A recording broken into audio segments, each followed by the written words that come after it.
परमेश्वर के दैनिक वचन। परमेश्वर की गवाही देना मूलतः परमेश्वर के कार्य के बारे में तुम्हारा अपने ज्ञान को बताने का मामला है और ये बताना है कि परमेश्वर कैसे लोगों को जीतता है, कैसे उन्हें बचाता है और कैसे उन्हें बदलता है। ये बताना है कि वो सत्य की वास्तविकता में प्रवेश करने के लिए कैसे लोगों का मार्गदर्शन करता है, उन्हें जीते जाने की, पूर्ण बनाए जाने की और बचाए जाने की अनुमति देता है। गवाही देने का अर्थ है उसके कार्य के बारे में बोलना और उस सब के बारे में बोलना जिसका तुमने अनुभव किया है। केवल उसका कार्य ही उसका प्रतिनिधित्व कर सकता है। उसका कार्य ही उसे सार्वजनिक रूप से उसकी समग्रता में प्रकट कर सकता है। उसका कार्य उसकी गवाही देता है। उसके कथनों के साथ सीधे तौर पर आत्मा का प्रतिनिधित्व करता है।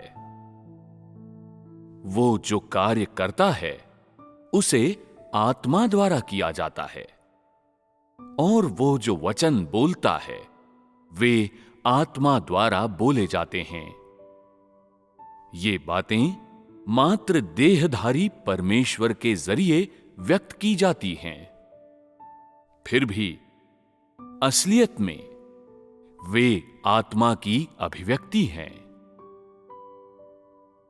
उसके द्वारा किए जाने वाले सारे कार्य और बोले जाने वाले सारे वचन उसके सार का प्रतिनिधित्व करते हैं।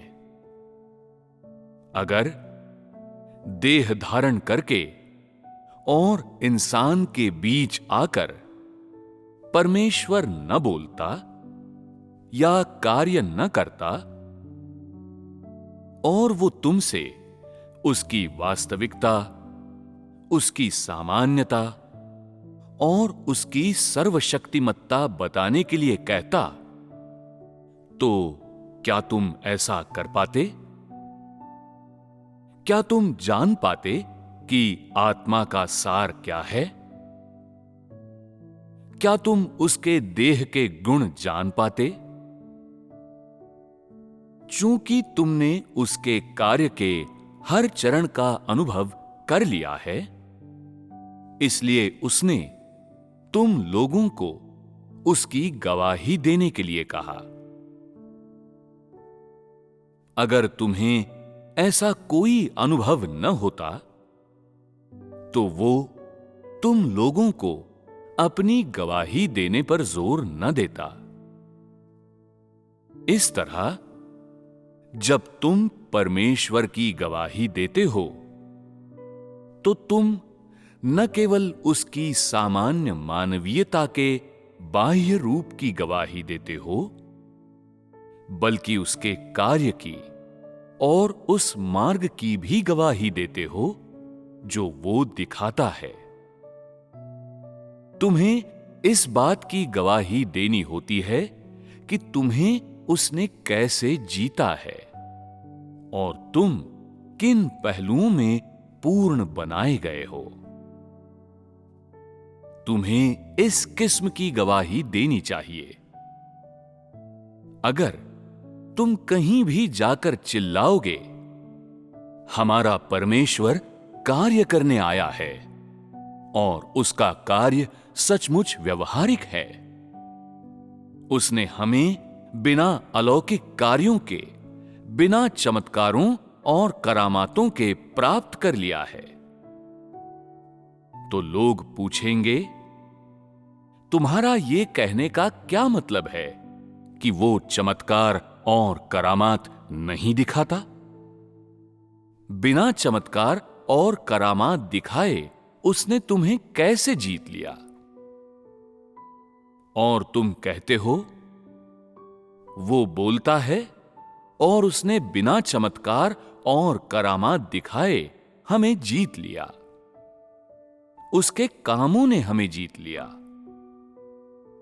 आखिरकार, अगर तुम्हारी बातों में सार नहीं है, अगर तुम कोई विशिष्ट बात न बता सको, तो क्या ये सच्ची गवाही है?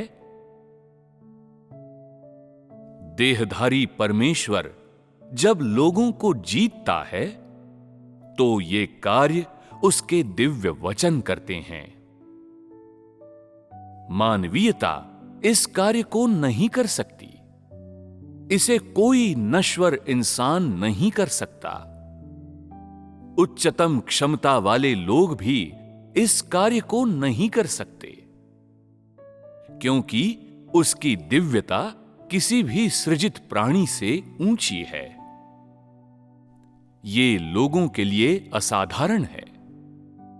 आखिरकार, सृष्टिकर्ता सृजित प्राणी से ऊंचा है। सृजित प्राणी सृष्टिकर्ता से ऊंचा नहीं हो सकता। अगर तुम उससे ऊंचे होते, तो वो तुम्हें जीत नहीं पाता। वो तुम्हें इसलिए ही जीत पाता है क्योंकि वो तुमसे ऊंचा है।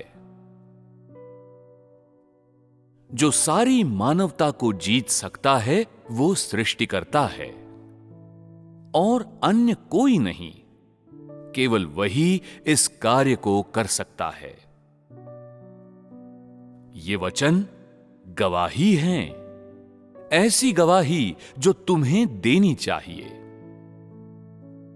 तुमने धीरे धीरे ताड़ना, न्याय, शुद्धिकरण, परीक्षण, विफलता और कष्टों का अनुभव किया है और तुम्हें जीता गया है। तुमने देह की संभावनाओं का, निजी अभिप्रेरणाओं का और देह के अंतरंग हितों का त्याग किया है। दूसरे शब्दों में, परमेश्वर के वचनों ने तुम्हें पूरी तरह से जीत लिया है। हालांकि तुम उसकी अपेक्षाओं के अनुसार अपने जीवन में उतना आगे नहीं बढ़े हो। तुम ये सारी बातें जानते हो और तुम उसके काम से पूरी तरह से आश्वस्त हो। इस तरह इसे वो गवाही कहा जा सकता है जो असली और सच्ची है। परमेश्वर न्याय और ताड़ना का जो कार्य करने आया है, उसका उद्देश्य इंसान को जीतना है, लेकिन वो अपने कार्य को समाप्त भी कर रहा है। युग का अंत कर रहा है और समाप्ति का कार्य कर रहा है। वो पूरे युग का अंत कर रहा है, हर इंसान को बचा रहा है, इंसान को हमेशा के लिए पाप से मुक्त कर रहा है। वो पूरी तरह से अपने द्वारा सृजित मानव को हासिल कर रहा है।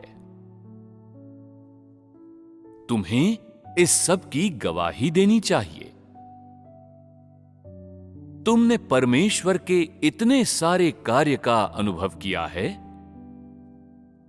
तुमने इसे अपनी आंखों से देखा है और व्यक्तिगत रूप से अनुभव किया है।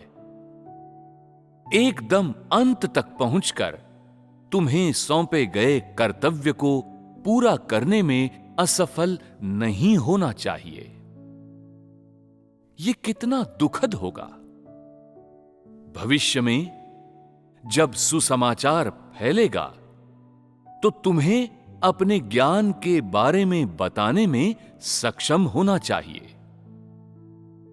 अपने दिल में तुमने जो कुछ पाया है, उसकी गवाही देने में सक्षम होना चाहिए और कोई कोर कसर बाकी नहीं रखनी चाहिए। एक सृजित प्राणी को यह सब हासिल करना चाहिए। परमेश्वर के कार्य के इस चरण के असली मायने क्या हैं, इसका प्रभाव क्या है और इसका कितना हिस्सा इंसान पर किया जाता है। लोगों को क्या करना चाहिए। जब तुम लोग देहधारी परमेश्वर के धरती पर आने के बाद से उसके द्वारा किए सारे कार्य को साफ तौर पर बता सकोगे, तब तुम्हारी गवाही पूरी होगी। जब तुम लोग साफ तौर पर इन 5 चीजों के बारे में बता सकोगे, उसके कार्य के मायने, उसकी विषय वस्तु, उसका सार, वो स्वभाव जिसका प्रतिनिधित्व उसका कार्य करता है, उसके सिद्धांत, तब यह साबित होगा कि तुम परमेश्वर की गवाही देने में सक्षम हो और तुम्हारे अंदर सच्चा ज्ञान है। मेरी तुमसे बहुत अधिक अपेक्षाएं नहीं हैं। जो लोग सच्ची खोज में लगे हैं, वे उन्हें प्राप्त कर सकते हैं।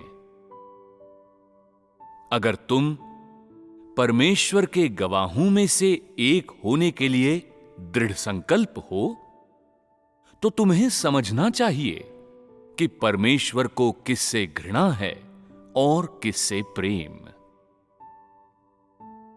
तुमने उसके बहुत सारे कार्य का अनुभव किया है। उसके कार्य के जरिए तुम्हें उसके स्वभाव का ज्ञान होना चाहिए, उसकी इच्छा को और इंसान से उसकी अपेक्षाओं को समझना चाहिए और इस ज्ञान का उपयोग उसकी गवाही देने और अपना कर्तव्य निभाने के लिए करना चाहिए। तुम इतना ही कह सकते हो, हम परमेश्वर को जानते हैं, उसका न्याय और ताड़ना बहुत कठोर है, उसके वचन बहुत सख्त हैं, वे धार्मिक और प्रतापी हैं और कोई इंसान उनका उल्लंघन नहीं कर सकता। लेकिन क्या ये वचन अंततः इंसान को पोषण देते हैं? लोगों पर इनका प्रभाव क्या होता है?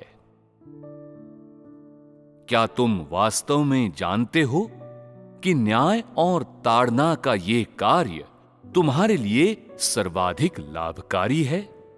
परमेश्वर के न्याय और ताड़ना तुम्हारी विद्रोहशीलता और भ्रष्टता को उजागर करते हैं, है ना? वे तुम्हारे भीतर की उन गंदी और भ्रष्ट चीजों को साफ कर सकते हैं और बाहर निकाल सकते हैं, है ना? अगर ताड़ना और न्याय न होते तो तुम्हारा क्या होता? क्या तुम वास्तव में इस तथ्य को समझते हो कि शैतान ने तुम्हें गंभीरतम बिंदु तक भ्रष्ट कर दिया है? आज तुम लोगों को इन चीजों से युक्त होना चाहिए और इन चीजों को अच्छी तरह जानना चाहिए।